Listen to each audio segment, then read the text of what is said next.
গোপন তথ্যের ভিত্তিতে জানা যায়, কক্সবাজারের মহেশখালী থানাধীন হোয়ানাকের কেরুনতলী সংলগ্ন গহীন পাহাড়ে একটি সশস্ত্র সন্ত্রাসী চক্র গোপনে অবৈধভাবে আগ্নেয়াস্ত্র তৈরি করে দেশের বিভিন্ন স্থানে সরবরাহের উদ্দেশ্যে কার্যক্রম পরিচালনা করছে।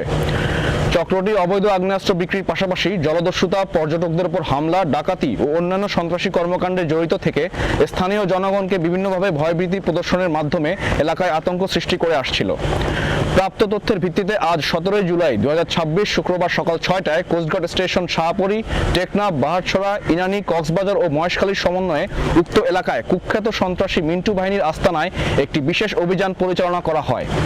অভিযান চলাকালীন 5টি দেশীয় একনলা বন্দুক, 9টি দেশীয় পিস্তল, একটি বিদেশি পিস্তলের ম্যাগাজিন, 20 রাউন্ড তাজা গোলা, 12 রাউন্ড তাজা কার্তুজ, 4 রাউন্ড ফাঁকা কার্তুজ, একটি দেশীয় অস্ত্র, 3 লিটার দেশীয় মদ এবং আগ্নেয়াস্ত্র তৈরির সরঞ্জামাদি সহ কুখ্যাত সন্ত্রাসী মিন্টু বাহিনীর প্রধান মিন্টুকে আটক করা হয়।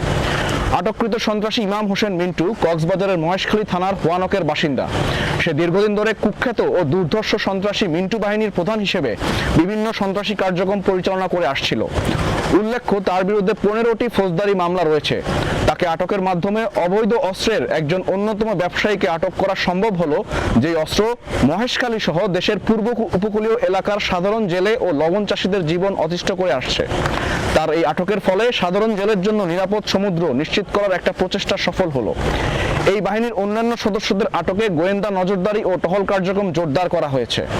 জব্দকৃত আলামত ও আটককৃত সন্ত্রাসীর পরবর্তী আইনানুগ ব্যবস্থা গ্রহণের কার্যক্রম প্রক্রিয়াধীন রয়েছে। সুন্দরবনের জলদস্যু ও বনদস্যু দমনে জিরো টলারেন্স নীতি বাস্তবায়নের মাধ্যমে বাংলাদেশ কোস্টগার্ড যে সফলতা অর্জন করেছে, এই ধারাবাহিকতায় মহেশখালী সহ দেশের অন্যান্য উপকূলীয় অঞ্চলেও জলদস্যুতা, সন্ত্রাস, ডাকাতি, অবৈধ অস্ত্র তৈরি ও চোরাচালান নির্মূলে গোয়েন্দা নজরদারি ও বিশেষ অভিযান ভবিষ্যতেও অব্যাহত থাকবে।